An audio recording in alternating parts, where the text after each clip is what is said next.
Hi friends, ഇന്ന് നമ്മുടെ കൂടെ ഉള്ളത് അമ്പിളി മാത്യു ആണ്. അമ്പിളിയുടെ എക്സാം കഴിഞ്ഞു. നമുക്ക് ചോദിക്കാം, റിസൾട്ട് എടുക്കാൻ വന്ന സമയം രാത്രിയാണ്. അതുകൊണ്ട് നമുക്ക് ചോദിക്കാം ഇന്ന് എങ്ങനെയുണ്ടായിരുന്നു, അമ്പിളിയുടെ എക്സാം എങ്ങനെയുണ്ടായിരുന്നു, ഇന്ന് നമ്മുടെ ക്ലാസ് എങ്ങനെയുണ്ട്, എല്ലാം നമുക്ക് അമ്പിളിയോട് ചോദിക്കാം. ക്ലാസ് ഭയങ്കര ഫ്രണ്ട്ലിയാണ്. ഫസ്റ്റ് കാര്യം ഭയങ്കര ഫ്രണ്ട്ലിയാണ്. നമുക്ക് കൂളായിട്ടിരുന്ന് ഡ്രൈവ് ചെയ്യാൻ പറ്റും. എനിക്കാണെങ്കിൽ ഒട്ടും കോൺഫിഡൻസ് ഇല്ലാതെ വന്നുകൊണ്ട് തന്നെ ഭയങ്കര പേടിയായിരുന്നു. പക്ഷെ ഇവിടെ ഡ്രൈവിംഗ് ക്ലാസ് സ്റ്റാർട്ട് ചെയ്ത് തൊട്ട് എനിക്ക് അങ്ങനെ ഒരു പേടി എന്നുള്ള ഓടിക്കുന്ന സമയത്ത് അങ്ങനെ ഒട്ടും ഫീൽ ചെയ്തിട്ടില്ല.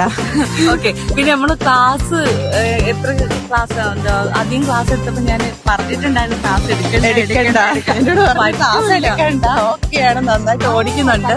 ഡേറ്റ് എടുത്തിട്ടും പറ്റൂല. എനിക്ക് ഇതിൽ തന്നെ എനിക്ക് ലൈസൻസ് എടുക്കണം. എനിക്കിനി വേറെ എത്ര ക്ലാസ് വേണ്ട പറഞ്ഞാലും ക്ലാസ് എടുക്കണം. വീണ്ടും വീണ്ടും ക്ലാസ് വേണമെന്നും പറഞ്ഞ് എന്നെ ഇങ്ങനെ വിളിച്ചോണ്ടിരിക്കും. എന്നിട്ട് ഒന്നും രണ്ടും ക്ലാസ് ഞാൻ സ്കിപ്പ് ചെയ്തിട്ടുണ്ട്. എന്നാലും എനിക്ക് ക്ലാസ് എടുക്കുമ്പോ ഒക്കെ തെറ്റിച്ചാലും ഒക്കെ അതങ്ങനെയല്ല ഓർക്കണം. മീൻസ് നമുക്ക് എക്സാമിന് കിട്ടാൻ വേണ്ടി തന്നെ ഓരോ ട്രിക്കുകളും കാര്യങ്ങളും നമ്മളെ ഇങ്ങനെ റിമൈൻഡ് ചെയ്യുന്നതിനനുസരിച്ച് ഓരോന്ന് പറഞ്ഞു തരും. അപ്പൊ എന്തായാലും പൊളിക്കുക, വണ്ടി ഓടിക്കണം. തീർച്ചയായും. അപ്പം ബൈ.